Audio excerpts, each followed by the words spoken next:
segunda parte del diálogo que deja de ser diálogo y comienza a ser monólogo de Jesús con Nicodemo, después de ese forcejeo un poco torpe que Nicodemo ha tenido con el Maestro Divino, hasta provocar que él haya tenido que preguntarle: tú eres maestro en Israel y lo ignoras, después de tantas veces porfiar. ¿Y cómo puede ser eso? El nacimiento nuevo, la vida nueva, el Espíritu que sopla donde quiere.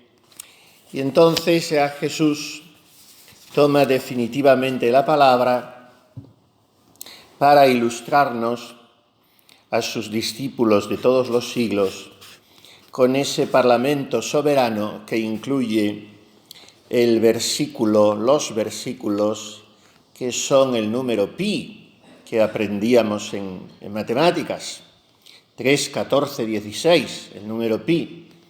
Y se ha dicho que si se hubiese perdido alguna vez la Biblia, con que se hubieran conservado esos dos versículos era suficiente.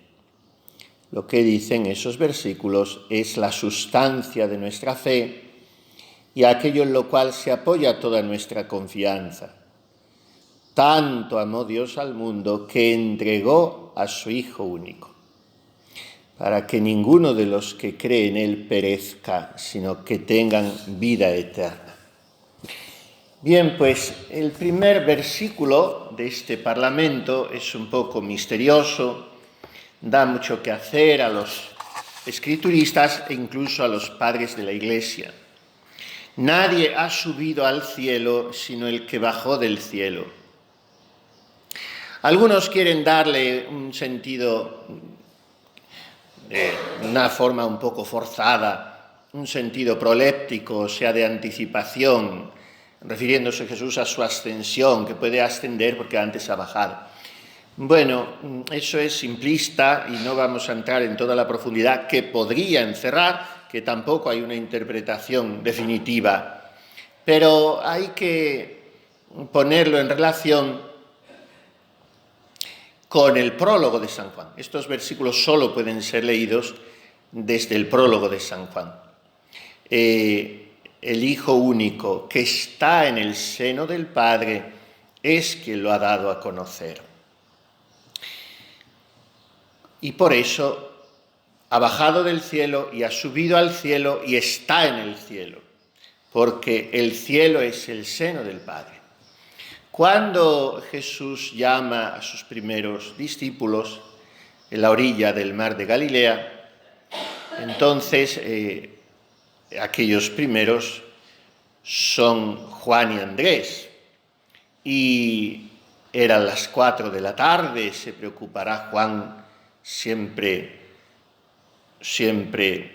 cronológico, siempre relojero, se preocupará de consignar. Era quasi hora décima, era en torno a las 4 de la tarde. Y estos discípulos, es gracioso porque en el Evangelio de San Juan toda la gente es un poco descarada, o por lo menos no guardan la etiqueta que en un primer encuentro la urbanidad exige observar. Y la samaritana, bueno, la pobre ya de por sí era un poco fresca, pero con Jesús es que lo fue. Y Nicodemo ya lo hemos visto.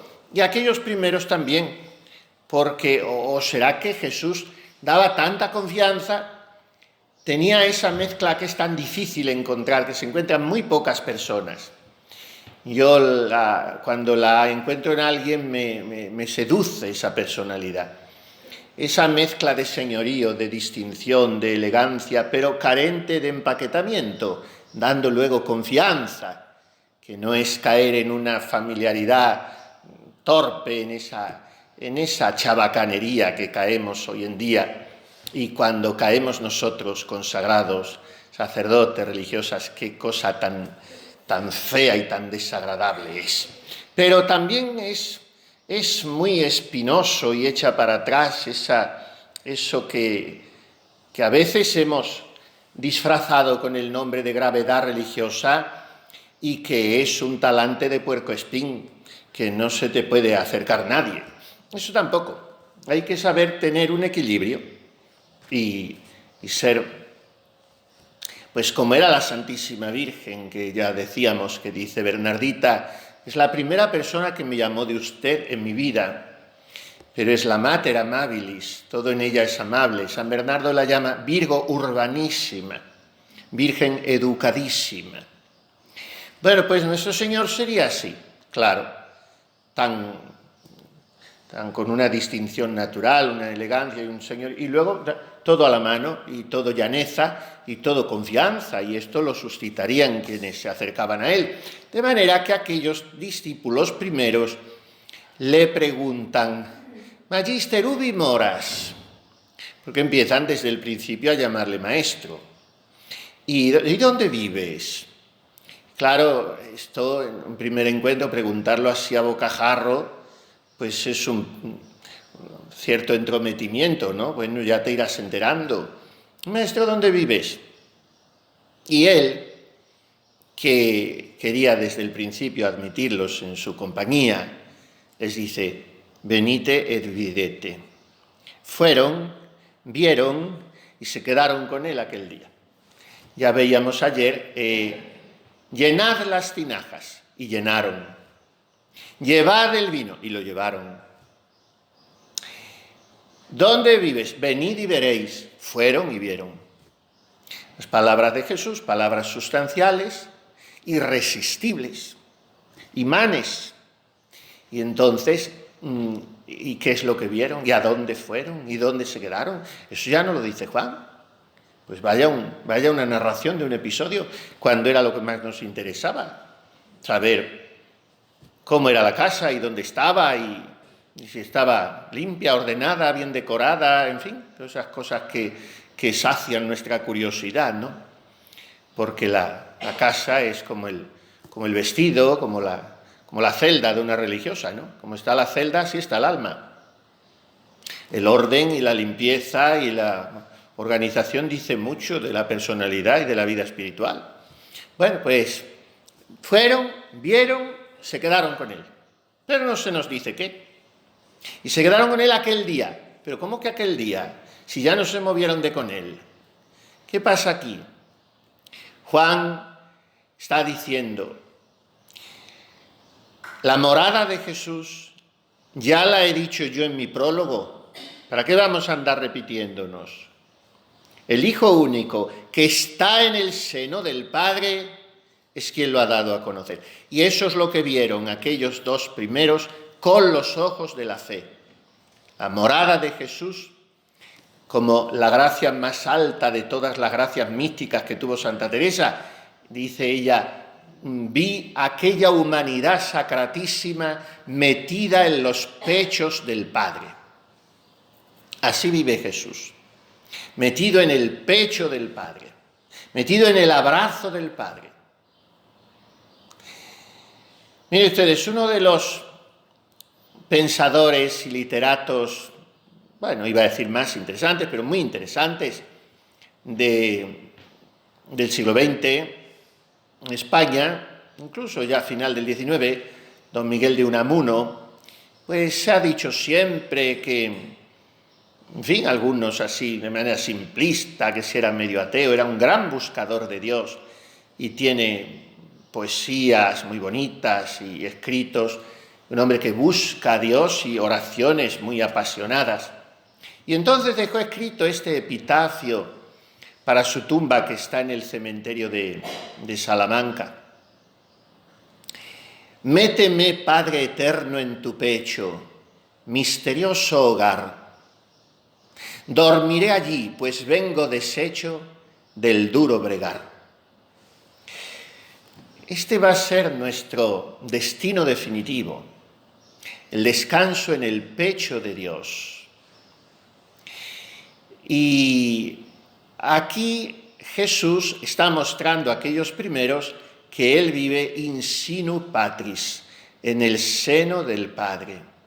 Y entonces cuando yo entro en ese misterio sin poder entrar, porque en la vida íntima de la Trinidad solo entran las tres divinas personas.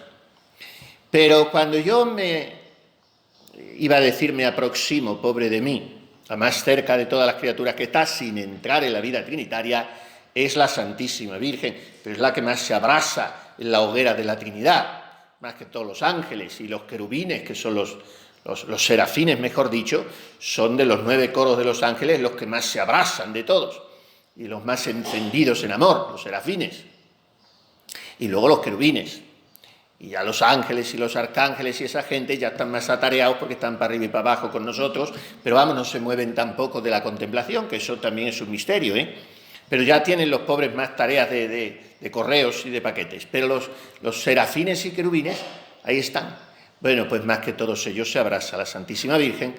Y yo que puedo columbrar un poco, como un gusanito, algo de la vida trinitaria, pues cuando se entra en ese misterio, ya toda la vida se reduce a un día sin ocaso, en el cual se ha quedado uno a vivir con Jesús. Porque su corazón es Domus Dei et Porta Caeli, casa de Dios y puerta del cielo. Y su corazón es templo de la Trinidad Beatísima.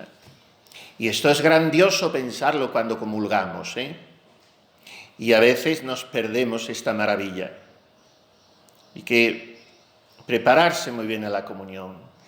Y ustedes trabajan mucho y a veces entran en la misa raspando con la hora, quitándose los manguitos porque, bueno, bendito retraso, porque vienen de atender a los ancianitos, pues ya está, llegan al canto de introito, pues ya está, suficiente, pero no han tenido 5 o 10 minutos para estar preparándose, algunas, otras sí.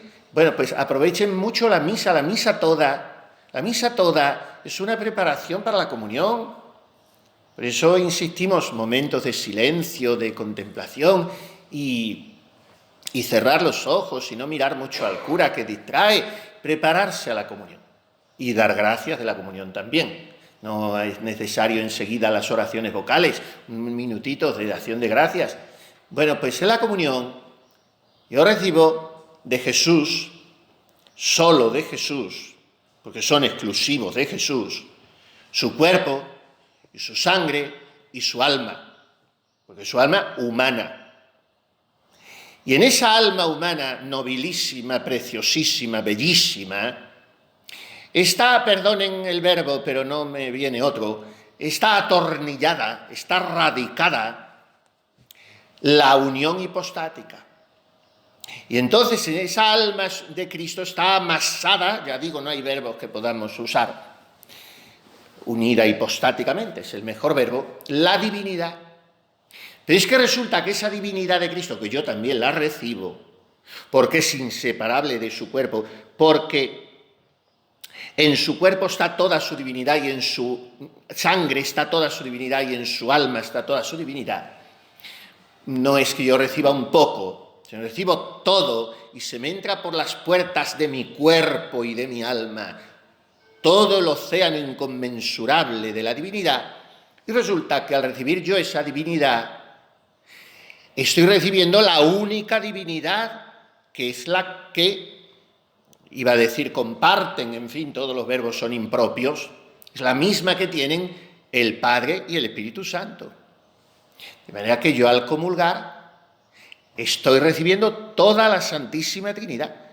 Y esto es algo como para caer directamente en éxtasis o ya puestos morirse de un golpe y ya está, después de comulgar. Sería lo más lógico y lo más cómodo y lo más rápido. Morirse de un golpe y listos. Porque es que no hay más que decir, ni más que hablar, ni más que pensar, ni más que adorar, ni más que llorar, ni más que cantar. No hay más que decir. La Santísima Trinidad toda entera en mi alma. Y el Dios que no cabe en los cielos, ni en los cielos de los cielos, que dicen los judíos, los cielos de los cielos, pues ese Dios, al que yo le canto 3 veces, santo, santo, santo, porque no se lo puedo cantar 300.000 millones de veces, que son lo que tendría que estar, o sea, cuya santidad es infinita y es inefable, pues el Dios que ha hecho los mundos, el Dios que se sienta sobre los tronos de los ángeles, pues ese Dios yo lo recibo entero, porque no hay más que una divinidad, y es la divinidad del Dios que siendo trino es único. Yo recibo la segunda persona, pero por la Eucaristía a la Trinidad, y me quedo con Él aquel día, me quedo con Él toda la vida, porque Él me ha llevado de su mano al seno del Padre, que es su casa, en el fuego del Espíritu Santo. Bueno, pues todo esto está aquí en estos versículos que yo iba a explicar uno por uno, iba un poquito a desgranar más despacio y ya se nos va el tiempo, pero da igual porque todo es lo mismo. Nadie ha subido al cielo sino el que bajó del cielo, el Hijo del Hombre. O sea que por su divinidad, Cristo está siempre en el cielo y puede hablarme solo Él del misterio de Dios y puede engolosinarme y puede perfumarme con los secretos de Dios porque Él está en el cielo. Mejor dicho, el cielo es Él. El cielo es Él. Y esto de las subidas y las bajadas es una manera que tiene Él de hablar para medio enterarnos a nosotros que no tenemos otros parámetros que los espaciotemporales y no sabemos entender las cosas de otra manera. Pero el cielo es Él.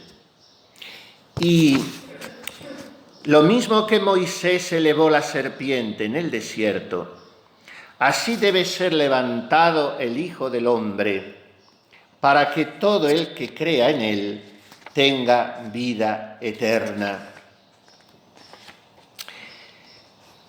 Ser levantado en Juan, la exaltación de Jesucristo, tiene tres aspectos. No digo tres pasos sucesivos, no. Digo tres aspectos. Aspectum significa, o respecto, me da lo mismo, mirada. Decimos tiene varios aspectos, tiene varios enfoques, tiene varios puntos de vista. Bueno, pues la exaltación de Cristo tiene tres aspectos, que es su crucifixión, su ascensión, su resurrección y su ascensión.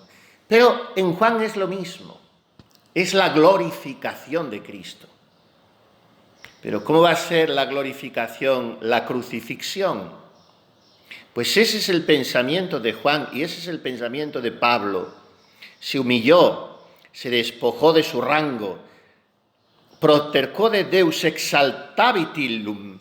Por eso Dios lo exaltó a él, pero lo exaltó levantándolo en la cruz, para que nuestras miradas se eleven a lo alto. A aquel, como dice un padre de la Iglesia, y Santo Tomás lo repite en la Suma, diciéndolo como uno de los motivos porque Cristo fue crucificado, que aquel que había santificado la tierra andando en ella, y aquel que había santificado las aguas, también caminando sobre ellas, purificase los aires, muriendo en ellos. El Rey de la creación abrazó todos los elementos al ser crucificado. Y entonces se cumple en mí, que soy un gusano que anda a ras de tierra, la profecía de Zacarías: mirarán al que traspasaron. Yo alzo mi vista al mirar al crucificado, pero en esa cruz está su gloria. Por eso Dios lo levantó sobre todo y le concedió el nombre sobre todo nombre, para que toda rodilla se doble ante él. Bien, pues esto es aquella serpiente de bronce, mirando a la cual se curaban los que eran mordidos por la serpiente, era tipo, era figura de Cristo crucificado. Pero qué comparación tan dura, ¿no? Tan desagradable. Si somos sinceros, ya estamos acostumbrados, pero en principio choca un poco. Lo mismo que Moisés elevó una serpiente, voy a ser elevado yo. Así, es que hay toda una carga teológica aquí. Porque la serpiente es un animal venenoso y es un animal que se evita y es un animal que nos horroriza incluso mirar y es un animal maldito. Y entonces Cristo, al ser elevado en la cruz, se hace a sí mismo un maldito. Esto es lo tremendo del misterio de la redención. aparte de los dolores inenarrables de Cristo, aparte de su desolación interior inimaginable, del despojo psicológico y espiritual no ontológico que experimentó de Dios, Dios mío, ¿por qué me has abandonado? Y entonces en la parte superior de su alma santísima se oscurece la visión beatífica. En la parte inferior, mejor dicho, se oscurece totalmente. Y entonces, pero hay algo todavía que es, si cabe, más terrible que todo eso, que es que Cristo está asumiendo en sí, ya lo hemos, antes que en la cruz, lo vemos en Getsemaní, toda la maldición que el pecado de la humanidad se ha atraído de Dios. Y por eso Cristo es una víctima expiatoria. Y por eso hay una piedra de toque de la teología verdaderamente católica, o sea, de la verdadera, que tiene que siempre ponerse de manifiesto para distinguirse de la luterana, esa infiltración terriblemente triste que hay hoy en la Iglesia de protestantismo, es que quiere negar el valor expiatorio, el valor sacrificial de la muerte de Cristo. Y claro, si lo niega el valor sacrificial de la cruz, despoja de su carácter de sacrificio a la Eucaristía. Y la Santa Misa, que ya no se dice Santa Misa, sino la Eucaristía, queda reducida a un banquete de amigos. Y esto es absolutamente luterano. La verdadera teología católica es esta. Cristo ha muerto haciendo de esa ofrenda suya una expiación vicaria. O sea, lo que yo tendría que haber expiado y ni podía ni quería, porque soy pecador y porque la deuda era de tal calibre que nunca hubiera podido, entonces viene Él y lo satisface, paga la deuda. Y entonces el quirógrafo, dicen los padres de la Iglesia, y dice San Pablo, con una palabra griega que es latina y española también, que significa el pagaré, la factura, no sé cómo se llama hoy, el albarán, la factura, pues eso lo clava en la cruz y lo cancela con su sangre. Y esta es la obra de la redención. Y el que niegue eso, siguiendo las doctrinas diabólicas de Lutero, no está en la fe católica, porque hay una unión indisoluble entre ese misterio redentor y su renovación eucarística. Ustedes habrán visto en su día, la verían, yo la vi en su día, incluso la vi antes de que se estrenara, en anteprima, que se dice en Italia. Y como empapé 2 o 3 pañuelos ya no he podido volver a verla más. Pero me ha servido luego mucho para mi oración, mi predicación, muchas cosas. La película de Mel Gibson, La Pasión, The Passion. Ahora está haciendo otra que es sobre la resurrección. Va a salir este año que viene. Mel Gibson está un poco loco, es un personaje que tiene una vida muy asendereada, pero en fin, es un hombre que tiene mucha fe a su manera, y mucha fe católica. Y, vamos, fe verdaderamente católica. Total, no se puede tener mucha fe católica, o se tiene católica o no se tiene. Bueno, pues Mel Gibson hizo esa película maravillosa y entonces toda la película, a mí no me gusta usar esta palabra porque son barbarismos extranjeros y nuestra lengua de Cervantes y de Santa Teresa no tiene necesidad de recurrir a ninguna. Y ahora estamos llenos de anglicismos.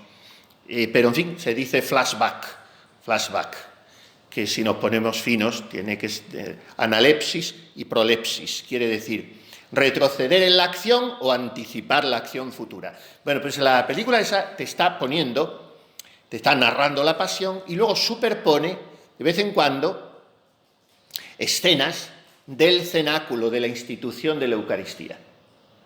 Y cuando está siendo alzado Jesús en la cruz, que primero se ha caído la cruz y se ha quedado una cuarta del suelo antes de desplomarse. Hay muchas cosas que aparecen en esa película que las toma Mel Gibson de las revelaciones de la beata Ana Catalina Emmerich, y alguna la toma, como esta que cuento de la cruz, de la mística ciudad de Dios, de la Madre María de Jesús de Ágreda. Bueno, total, que según aparecen las imágenes de la Pasión, él superpone las imágenes del cenáculo. Y está siendo la cruz levantada y está Cristo levantando el pan ácimo entre sus manos ante la mirada atónita de los apóstoles. Y, o sea, es lo mismo la Eucaristía que la Pasión. Y si no asistimos así a la Santa Misa cada mañana, estamos tocando el trombón. Y por eso nos perdemos nuestras misas. Decía Bernanos, un literato francés de mediados del siglo XX, los católicos cada domingo bajan del Calvario hablando del tiempo. Es terrible esto, porque es para pensar que es que subimos al Calvario cada día, subimos al Calvario y estamos allí temblando, llorando con María, con las mujeres, con Juan y mirando a Jesús en la cruz, y la misa hay que vivirla así y preservar en todo lo que podamos el escalofrío sobrenatural de la misa, la intimidad divina de la misa. Y entonces yo estoy asistiendo a la inmixción de la hostia en el cáliz. Y yo voy a tener ganas de volverme a quien tengo al lado para darle un beso ni una sonrisa. Déjeme de distraerme a mí. Ese momento lo pensaba, lo vivía temblando el Padre Pío. La consagración de las dos especies sacramentales por separado significa la muerte de Cristo. Yo consagro primero el pan, después el vino. Se produce primero la transustanciación del pan. Si no pronuncio las palabras de la transustanciación del vino porque me da un infarto en medio, como al pobre obispo de Astorga ayer le dio, que ya estarán rezando por él con 62 años, un infarto, de repente, pues lo que nos puede pasar a cualquiera. ¿A cualquiera? Pues, si a mí me da infarto en medio de las dos consagraciones, tienen ustedes que ir a Guadalajara y llamar a otro sacerdote para que termine la misa. Hay que terminarla. No está completa, ¿no? Tienen que consagrarse las dos. Así, hay que ir a donde sea, llamar a su sacerdote. ¿Y por qué? Porque la consagración de las dos especies por separado significa la muerte de Cristo. Y entonces el Padre Pío lo pasaba terriblemente mal, sufría horriblemente, como si estuviera en el mismo Calvario, cuando desde la consagración, él no dijo nunca nada más que el canon romano y no celebró nunca nada más que la misa tradicional, que es la que han celebrado todos los santos. Y tardaba 3 horas, algunas veces, como saben. Y entonces, todo lo que dura el canon, hasta la inmixción, está Cristo muerto. ¿Cuándo es la resurrección? Cuando el sacerdote, en el Agnus Dei, un momento antes, toma una partícula de la hostia y la deja, en la misa tradicional se hacen 3 cruces porque todo es más expresivo, y la deja caer sobre el cáliz, una partícula de la hostia, diciendo una oración secreta muy bonita. Cuando cae la partícula de la hostia en el cáliz y se mezcla con el sándwich, ahí está la resurrección. Ahí está. Y por eso la paz tiene que venir después de ahí, como viene en la misa tradicional. En esta misa nuestra nueva la han puesto antes. No tiene sentido porque cuando entra Jesús en el cenáculo es cuando está resucitado. Dice, Pax Vobis, la paz sea con vosotros. Y tiene que venir ahí. Bueno, pues ahí viene la paz.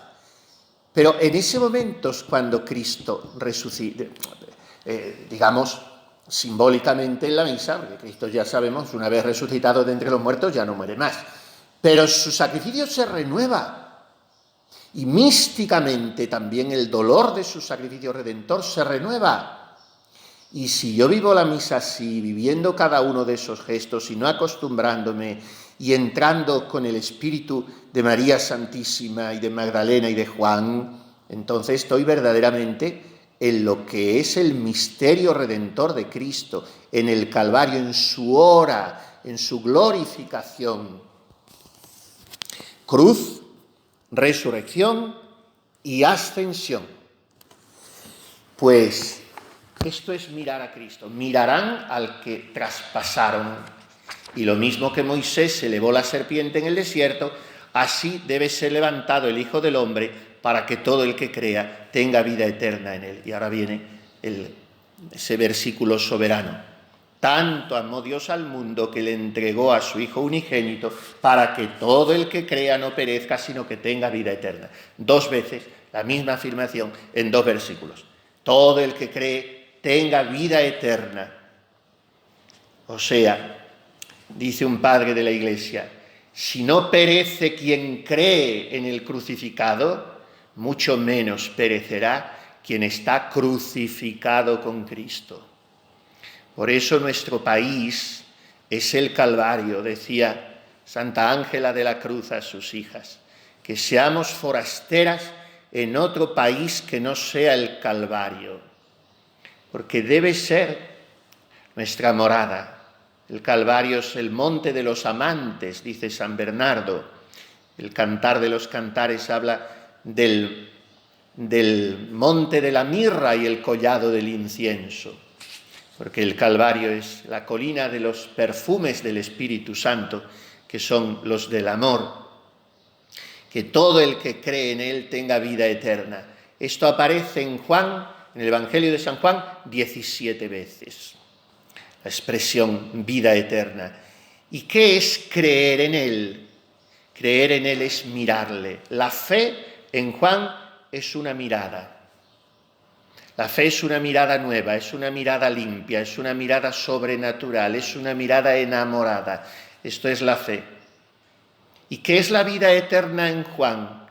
Para él la vida eterna es la verdad, la única verdad, la definitiva verdad, la interminable verdad. Y como no hay más verdad que Dios, la vida eterna es la vida divina en mí. ¿Y esto cómo puede ser? Porque viene el Padre y a mí, que soy un sarmiento inservible y seco y feo y viejo, inútil, me injerta en la vid que es Cristo. Y yo, que estaba para morir, recibo una savia que me vivifica y que me resucita. Y esta es la vida de la gracia. Y por eso el tesoro de los tesoros que yo poseo es que soy hijo en el Hijo. Ser hijo en el Hijo es la maravilla de las maravillas. Ahora se dice muchas veces, y se dice desde lugares incluso importantes, todos somos hijos de Dios. Eso no es verdad. Eso, teológicamente hablando, no es verdad. En cuanto a criaturas de Dios, pues sí, pero Dios no tiene nada más que un hijo, su unigénito. Los demás seremos hijos de Dios en la medida en que estemos injertados a ese único hijo. Por tanto, somos hijos adoptivos, porque hijo natural solo es uno, el Verbo. Si yo me dejo injertar en el Verbo por la gracia santificante, entonces soy hijo de Dios. Por tanto, ¿quiénes son hijos de Dios? ¿Solo los bautizados? Ni siquiera. Ojalá todos los bautizados fueran hijos de Dios.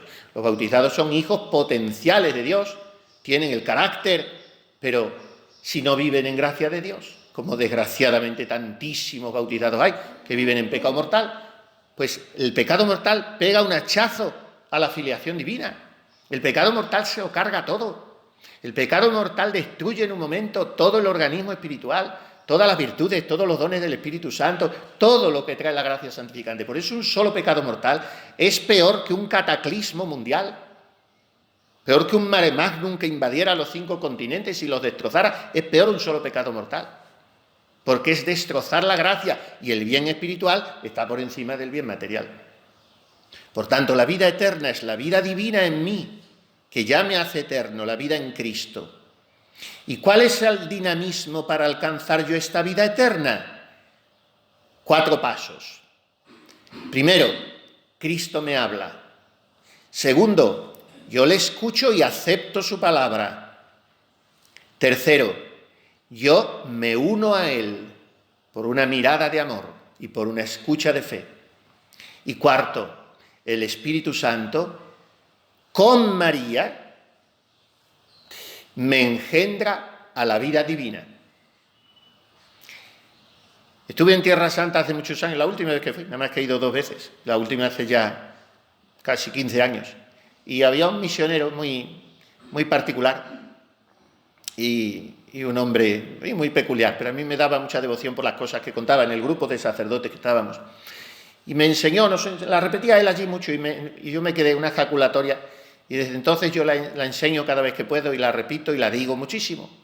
Veni Sancte Spiritus, veni per Mariam. Él la decía así constantemente en latín. Veni Sancte Spiritus, veni per Mariam. Que no hace falta traducirla, claro, estaría bonito. Pero hay que pedirlo constantemente. Que por la Virgen nos venga el Espíritu Santo para que forme en nosotros el corazón de Jesús. Porque el dinamismo, si quieren, se lo explico de otra manera. El Espíritu Santo forma el corazón de Jesús en el seno de María. Después ese corazón de Jesús abierto en la cruz me da a mí el Espíritu Santo. Y ese Espíritu Santo que yo recibo forma en mí lo mismo que formó en la Virgen el corazón de Jesús.